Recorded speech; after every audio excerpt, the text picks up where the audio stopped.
menceritakan sebuah kasus, namun bedanya yang akan dihadapi Richard kali ini adalah sesama mantan angkatan militer, tapi gak ada hansip di sini. Bahkan dalam kejahatannya adalah seseorang yang berpangkat jenderal dan oknum-oknum kolonel lainnya. Pasti terbayang bagaimana serunya cerita ini, makanya langsung aja kita ke awal film. Diperlihatkan dua orang sheriff yang mendatangi sebuah TKP pemukulan terhadap 4 orang yang diduga terlibat melakukan bisnis jual beli manusia di tanah militer Amerika. Dan 4 orang itu dihabisi oleh seorang pria pensiunan angkatan militer elit. Orangnya dingin, jarang ngomong, tapi sekalinya ngomong, bau. Ia adalah Jack Reacher. Namun kedua sheriff itu bukannya meringkus 4 orang penjahat yang telah ditangani Richard, tapi justru malah menyalahkan Richard dengan tuduhan pasal penggebugan. Karena faktanya, kedua sheriff tersebut adalah oknum polisi yang bekerja sama dengan 4 orang penjahat tersebut. Sayangnya kali ini mereka telah salah lawan dan kurang gesit karena si Richard telah menghubungi sahabatnya yang bernama Susan, tapi bukan Susan anak Mang Atang, ya. Two things are gonna happen in the next 90 seconds. First, that phone over there, you're gonna be wearing these cuffs on your way. What are you talking about? Kidnapping illegals. You're up to me. I just kill you. Sheriff Raymond Wood? Alhasil, kedua oknum sheriff itu pun diringkus aparat bersama dengan 4 orang penjahat yang udah tumbang tadi. Setelah kejadian itu, Richard menelpon Susan, mengucapkan terima kasih karena tadi Susan telah menyelamatkan dirinya dari oknum-oknum polisi kacrut yang selalu mencari uang receh hasil nipu rakyat.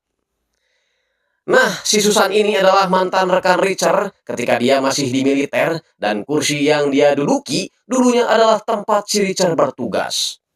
Hari demi hari Richard jadi sering menelpon Susan, entah kemungkinan muncul benih-benih cinta atau juga memang niatnya mau pinjam uang. I'm sitting here now. Yeah, there's... Again, are you? I was thinking maybe I owe you dinner. When you coming to DC? You're not saying anything.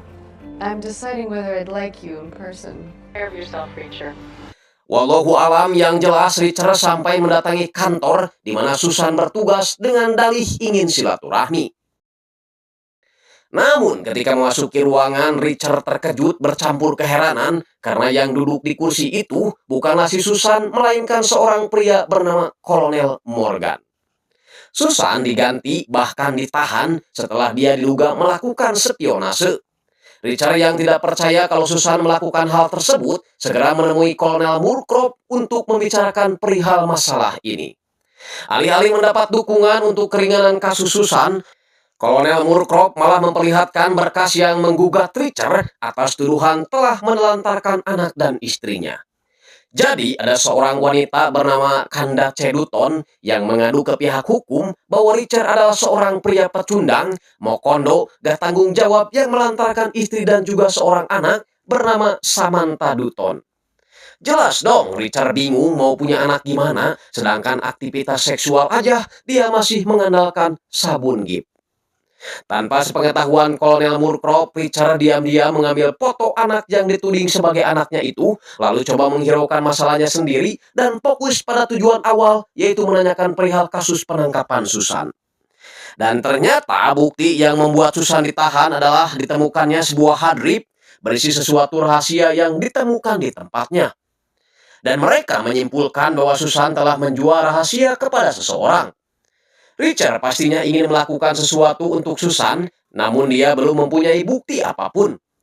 Dengan begitu, untuk sementara Richard hanya bisa pamit dulu dan berjanji akan kembali dengan fakta berikut bukti-bukti kuat untuk mengeluarkan si Susan. Sambil ngopi bajigur di warung kopi, Richard terus melihat foto anak remaja yang dituduh sebagai anaknya, sekalian pura-pura gak tahu kalau dia lagi diikuti oleh 2 orang serem tapi bego ini. What do you think he's eating? Shut. How long are we supposed to do this? I'm getting hungry. New gun? Yep. Karena sebentar saja lengah, Richard akan mengagetkan musuhnya dengan cara seperti ini.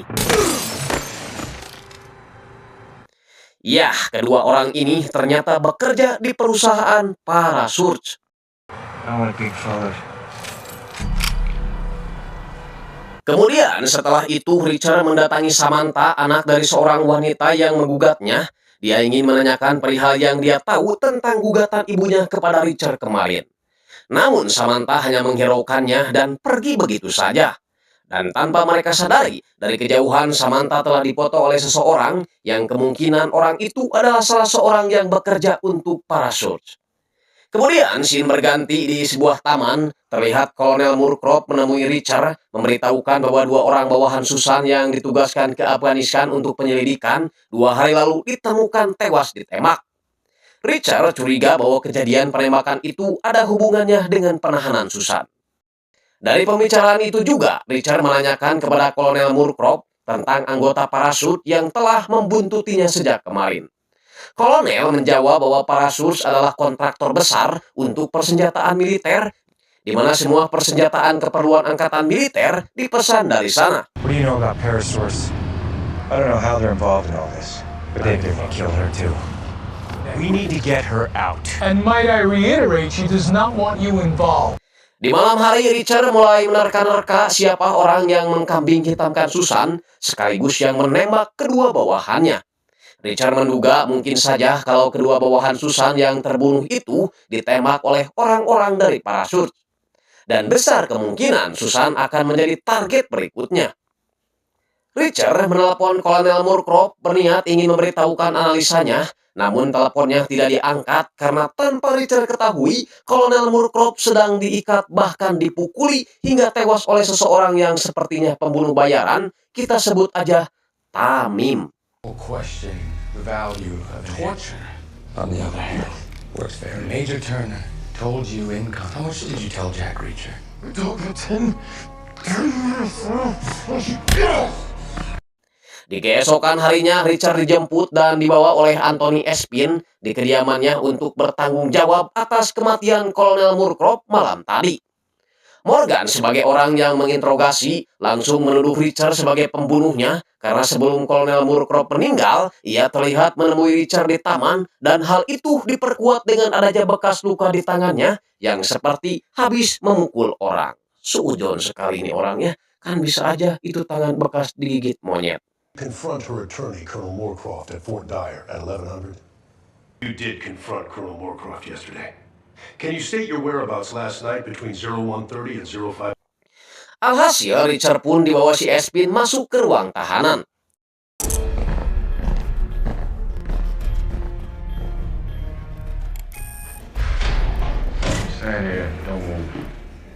Di perjalanan menuju sel, Richard sempat melihat di luar ada 2 orang yang dimasukkan oleh prajurit tanpa melalui pemeriksaan terlebih dahulu, seakan kedua orang itu sengaja dijebloskan untuk melakukan sesuatu. Dan Richard menduga mungkin saja 2 orang itu adalah orang yang diutus untuk membunuh Susan. Maka dengan cerik, Richard menyerang si Espin dengan jurus cimandenya, lalu mengambil seragamnya untuk menyamar agar lebih leluasa mengikuti kedua orang tersebut. Dan benar saja, kedua orang itu berjalan menuju sel tempat di mana Susan ditahan. Who are they?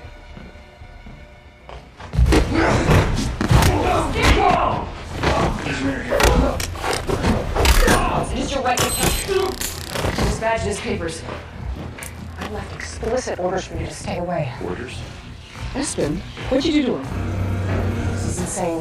Is there a transfer? Lieutenant Sullivan, coming in. What kind of car? My order. Few truck.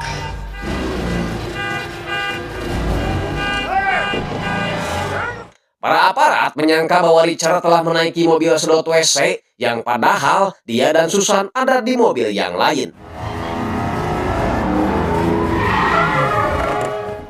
Ya. Di film ini, para aparat memang disetting untuk menjadi aparat yang boloho atau bego. Dengan begitu, mereka berdua akhirnya ditetapkan sebagai buronan yang paling dicari di kota tersebut. One of our vehicles has been hijacked. Suspects traveling MP vehicle L67. White male, boy is considered armed and dangerous. Sex secretary is Major Susan Turner, female. Nah, rencana mereka selanjutnya adalah mencari warnet untuk mengakses sistem. Namun sialnya jaringan mereka telah diketahui oleh tim anggota pelacak si Espin. Seketika itu Morgan memerintahkan pasukannya untuk menuju letak lokasi warnet yang dipakai Susan dan Richard. Begitupun dengan si Susan, ketika tahu lokasinya telah terdeteksi oleh si Espin, mereka pun segera pergi dari warnet tersebut. Dan tanpa mereka ketahui, si Tammy mengikutinya dari belakang.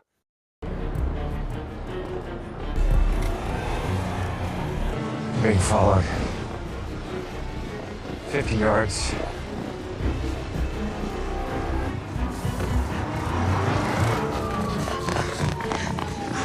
Restaurant.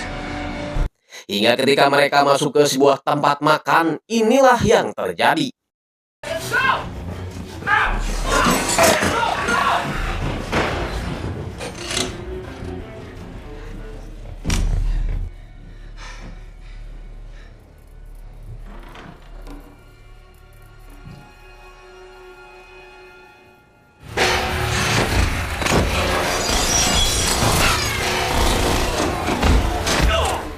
Si Tammy rupanya memiliki ilmu silat yang bagus juga, karena seperti halnya Richard, dia juga adalah mantan pasukan militer elit. Sehingga Richard yang jago cimande pun sempat kewalahan menghadapinya. Beruntung tak berselang lama dua polisi datang mengepung tempat itu, yang kemudian kedatangan dua polisi itu dijadikan kesempatan Richard dan Susan untuk melarikan diri. Listen to me. I'm turning around. Just check.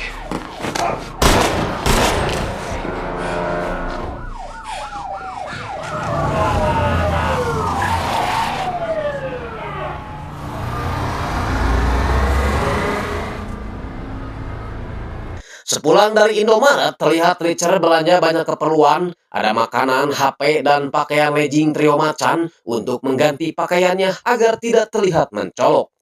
Karena sekarang Richard dan Susan berencana untuk berhenti kabur dan akan balik memburu mereka para oknum-oknum angkatan militer. Pertama-tama, Richard dan Susan mendatangi Morgan karena dia diduga adalah anggota yang berkomplot dengan penjahat. Richard mencengkram kuat-kuat kokon si Morgan agar Susan dapat leluasa mencari file berkas rencana pembunuhan itu. You think you're invulnerable? Almost done uploading. Thanks for all your help. Kemudian mereka segera melihat isi file yang diambilnya. Di sana juga terdapat laporan lapangan dua anak buah si Susan yang ditugaskan ke Afghanistan sebelum mereka dibunuh. Dari sana diketahui bahwa sebelum terbunuh, mereka sempat berbicara dengan kontraktor bernama Daniel Prudhomme, orang yang bekerja di Parachute sebagai penyedia angkutan untuk senjata militer. Namun anehnya, senjata-senjatanya telah hilang entah kemana. Melihat info itu, Richard segera menghubungi Leach, satu-satunya pasukan militer yang bisa ia percayai, meminta bantuan mencari tahu tentang Parachute serta kejadian penembakan terhadap dua anak buah si Susan di Afghanistan. Dari file tersebut, mereka juga melihat foto-foto orang yang menjadi incaran mereka, di mana selain Richard, Samantha juga termasuk orang yang diincar karena mereka kira Samantha adalah anak asli si Richard. Maka dari itu, Richard dan Susan segera pergi ke tempat Samantha untuk menyelamatkannya dari orang-orang yang mengincarnya. Sesampainya di kediaman Samantha, terlihat keadaan rumah yang sudah berantakan, hingga Richard sempat menafsirkan bahwa si Tammy telah datang ke sana, namun gagal menangkap Samantha.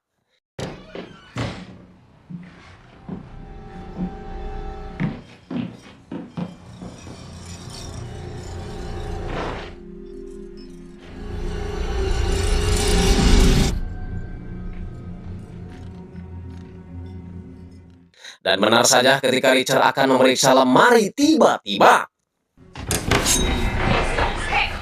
ya, itu adalah Samantha yang menyangka kalau Richard dan Susan termasuk komplotan yang ingin menculiknya. Beruntung mereka berdua berhasil menenangkannya, dan untuk sementara Susan dan Richard terpaksa menitipkan Samantha di sekolah sampai keadaan benar-benar aman. Hanya saja Richard nitip agar Samantha tidak dulu menggunakan ponsel agar keberadaan mereka tidak diketahui.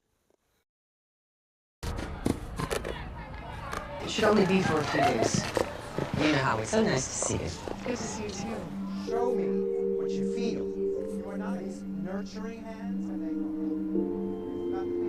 Come sit with us.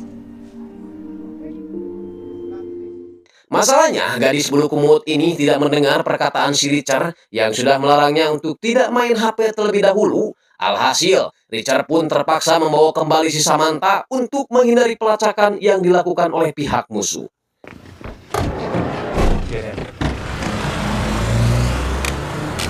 Di tempat lain, si Tammy mendatangi kediaman si Morgan karena ternyata dia mengetahui bahwa Richard dan Susan pagi tadi telah masuk ke ruangan ini dan berhasil mengambil informasi penting. Si Morgan berusaha pura-pura bego, tetapi si Tammy bukan lagi anak kemarin sore yang bisa dibohongi begitu saja. Seketika, Tammy menghabisi si Morgan dengan gagang telepon yang pernah disentuh oleh si Richard tadi pagi. Dan tujuannya adalah agar kematian Morgan ditudingkan kepada Richard. Di tempat lain, Richard ditelepon Leach. Ia memberitahukan tentang info mengenai insiden 2 anak buah Susan yang menghilang di Afghanistan. Ternyata kontraktor yang berbicara dengan mereka, yaitu Daniel Prudhomme, pernah tinggal di New Orleans. Ia menghilang setelah diinterogasi, dan kabarnya kali ini dia akan pulang ke New Orleans bersama anak dan istrinya. Secara kebetulan kota itu adalah markas parasut dan bisa jadi parasut telah tahu kepulangan Daniel dan kemungkinan besar parasut juga sedang mencarinya. Mendengar info itu, Richard beserta Susan harus segera pergi ke New Orleans mencari Daniel sebelum parasut terlebih dahulu menemukannya. Sebelum menutup telepon, Leach juga mengabarkan bahwa Morgan telah ditemukan tewas, di mana Richard menjadi tersangka pembunuhan karena bekas sidik jarinya ditemukan di sebuah gagang telepon.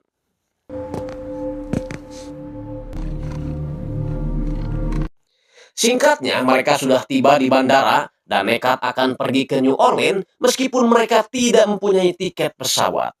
Mau tahu caranya gimana? Ini dia tutorialnya.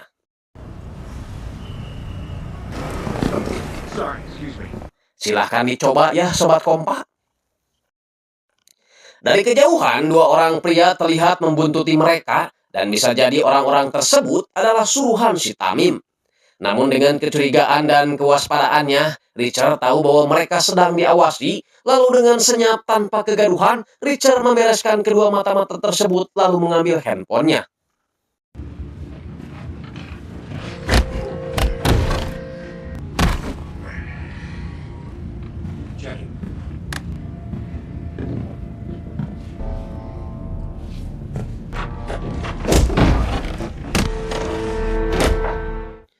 Mencoba melihat kontak terakhir yang sering orang itu hubungi, dan benar saja kontak telepon itu pun menyambung ke si Tamim.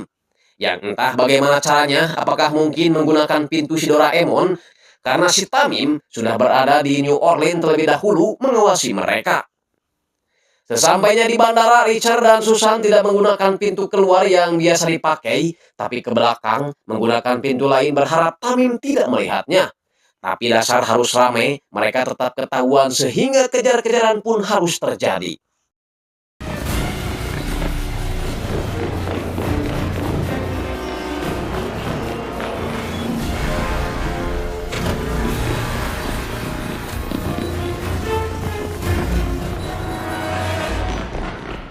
Setelah mereka berhasil lolos dari kejaran si Tamim, mereka lalu naik bis dan di sana Samantha mencoba menanyakan mengapa ia jadi terbawa masuk ke dalam urusan mereka dan harus terus dikejar-kejar oleh para penjahat.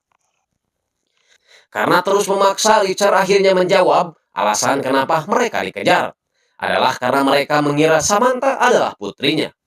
Awalnya Samantha tertawa mendengar alasan tersebut, namun ketika mendengar bahwa ibunya telah mengirim gugatan pada pihak militer atas tuduhan penelantaran anak dan istri, seketika Samantha terdiam sebelum pada akhirnya meminta maaf dan mengakui bahwa semua itu adalah ulahnya.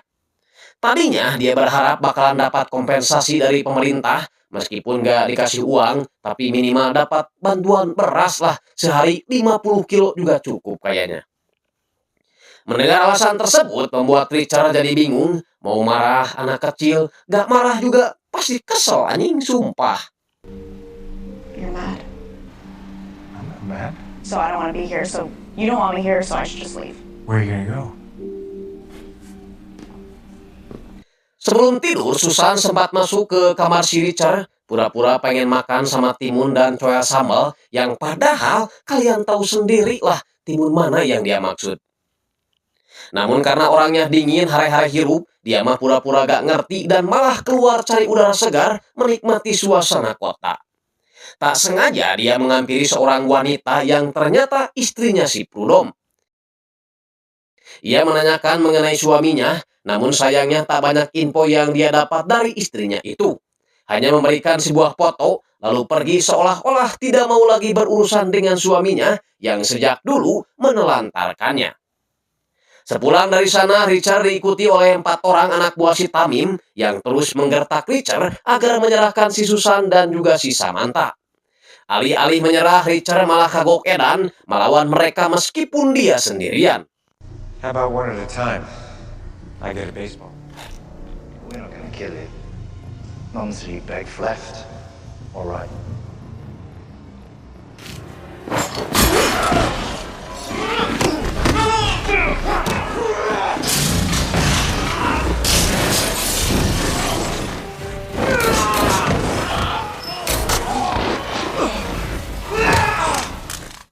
Tak lama setelah itu, muncullah si Tamim yang mengajak Richard untuk baku tembak dari jarak jauh.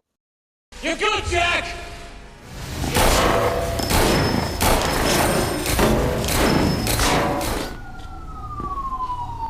Petak umpat pun berhenti setelah mereka mendengar suara sirine polisi yang datang ke lokasi kejadian. Setelah membereskan anak buah si Tamim, Richard lalu pulang ke penginapan melihat Samantha sedang diajari Susan cara membela diri. Setelah Samantha tidur, Richard berbicara kepada Susan mengenai Prudom yang ternyata adalah seorang pecandu obat-obatan. Pembicaraan itu didengar oleh Samantha, lalu memutuskan pergi keluar saat Richard dan Susan telah tidur.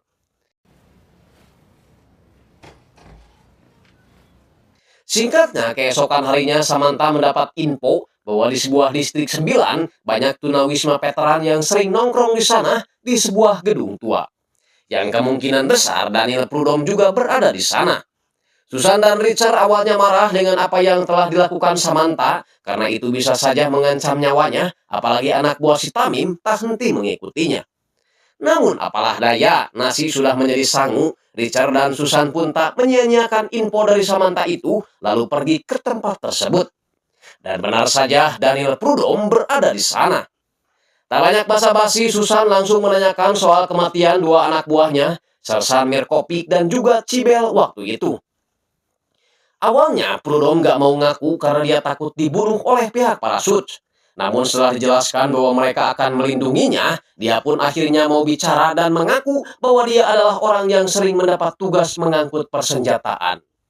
Hari itu, dia mendapat tugas untuk mengangkut senjata di Bagram, ditemani oleh salah seorang dari pihak parasut, yaitu si Tamim.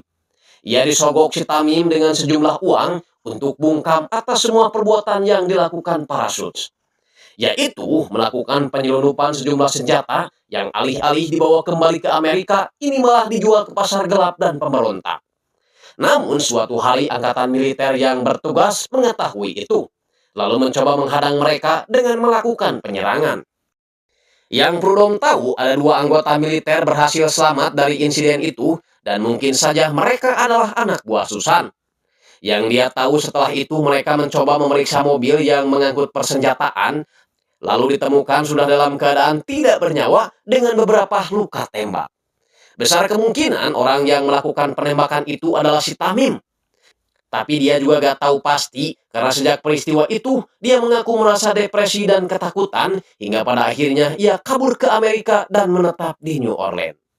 Dia juga memberitahukan bahwa parasut akan melakukan penyelundupan narkomar yang disimpan di peti senjata dan akan diberangkatkan ke Bagram setiap hari Jumat pukul 6 ba'da maghrib. Numbers don't add up. What do you mean? What if our source is smarter than that? Yeah, it is. We need to get inside one of those transports. What if huge government contracts at risk while selling? Probably some dumb guy like me. Di tempat lain, si Samantha yang kebluk ini baru bangun dari tidurnya, efek dari begadang setelah semalaman nonton Magic Pipe. Merasa lapar karena belum makan sejak kelas 6 SD, dia pun memesan GoFood lewat handphonenya. Gak tahu lupa atau emang kanyaho, tak sadar jaringan telepon itu langsung disadap dan dilacak oleh pihak si Tamim. Dengan begitu, si Tamim kemudian bergegas pergi ke lokasi si Samantha. Cerita kembali ke si Susan dan Richard. Mereka menelepon Espin, memberitahukan kebenaran tentang si Prudhomme yang akan menjadi saksi dari kasus yang terjadi pada anak buah Susan yang mati ditembak seseorang. Dengan begitu, Espin segera menelepon kantor pusat, memberitahukan bahwa ia akan menjemput seorang saksi. Namun pembicaraan itu disadap oleh pimpinan Parachutes. Dengan segera ia memerintahkan anak buahnya untuk menuju tempat di mana si Espin akan menjemput si Prudhomme. Sedangkan Richard dan Susan yang sejak tadi subuh berada di tempat yang ditentukan, mereka bersembunyi pada saat penyerahan si Prudhomme karena Richard dan Susan takut Espin akan menangkap balik mereka karena bagaimanapun juga mereka masih dalam status buronan. Espin memang sempat bertemu dengan si Prudhomme, namun tak lama setelah itu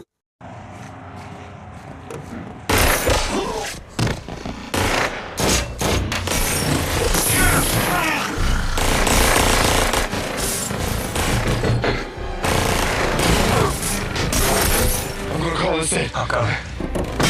Sit down. Nichols walk.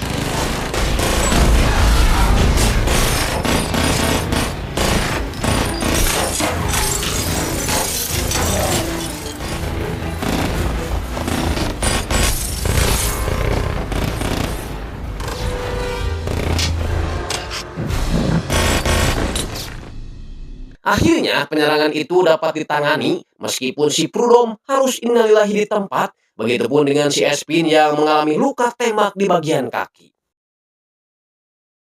Lalu mereka pun pergi menuju bandara untuk menggagalkan rencana pengiriman obat-obatan terlarang yang dilakukan oleh pihak Parachutes. Sesampainya di bandara, mobil Susan datang tepat pada waktunya di saat Parachutes akan mengangkut persenjataan ke dalam pesawat.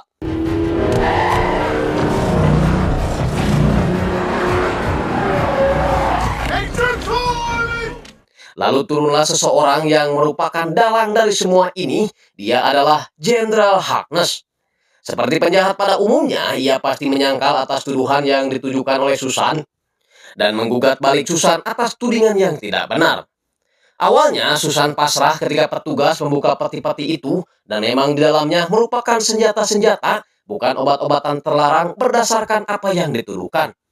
Akan tetapi ketika Susan akan ditangkap oleh petugas, Richard mendekati senjata itu, memeriksanya sendiri karena ada yang aneh ketika Richard mengangkat senjata-senjata itu. Dan benar saja ketika senjata itu dibongkar, di dalamnya terdapat opium murni yang dibungkus dengan kertas nasi. Alhasil, Jenderal Harkness tidak bisa lagi menyangkal tudingan itu dan harus ditahan atas kepemilikan barang haram tersebut. Di tempat lain, si Tamim sudah tiba di lokasi, tapi untungnya Samantha terlebih dahulu melihat si Tamim beserta anak buahnya, yang dicurigai sedang mencari keberadaannya. Lalu, sesegera mungkin, dia menghubungi Richard. Sam, he's here. What? At the hotel. Sam. Sedangkan ia sendiri cepat-cepat melarikan diri dari tempat itu dan berbaur ke dalam kerumunan pawai.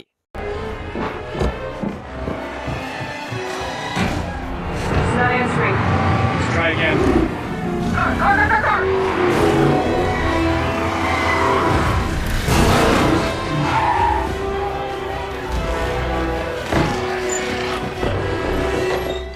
Sam? She's at the hotel because that's what I would do. I'll go this way. See, 3 more hotels you didn't find a trace of me. Let's finish this. Just you and me. Is that fear I hear in your voice, Jack? Hey, you! Get out of here! Come on!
Pergerakan Samantha terhenti ketika dia melarikan diri ke atas gedung dan terpojok sehingga si Tamim dapat menangkapnya.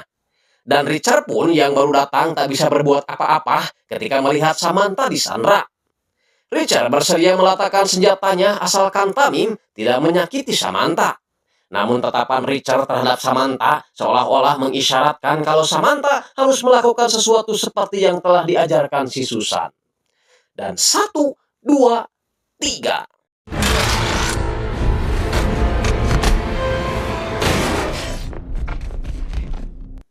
Ya, setelah jatuh dari lantai 100, kedua orang ini melanjutkan pertarungan dengan tenaga yang tersisa.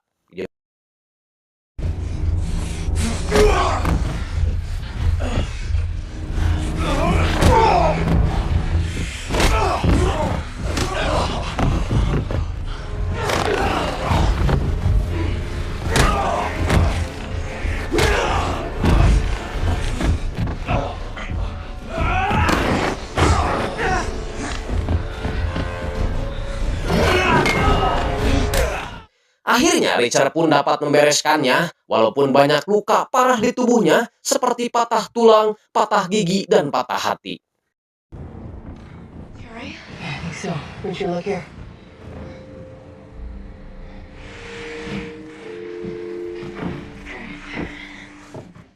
Singkatnya, 2 minggu kemudian Susan telah bertugas kembali dan semua tudingannya telah dibatalkan. Begitupun dengan si Richard yang telah pulih dari luka patah-patah kemarin, kecuali luka di bawah mata kirinya yang tak sembuh-sembuh dari awal. Yah, itu mah bekas digigit sama monyet ketika dia masih aktif jadi tentara. Untuk yang terakhir kalinya, Samantha mengundang Richard untuk minum banrek di tempat ibunya bekerja.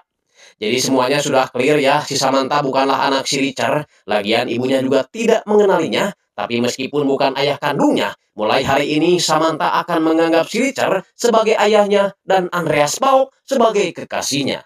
Titik.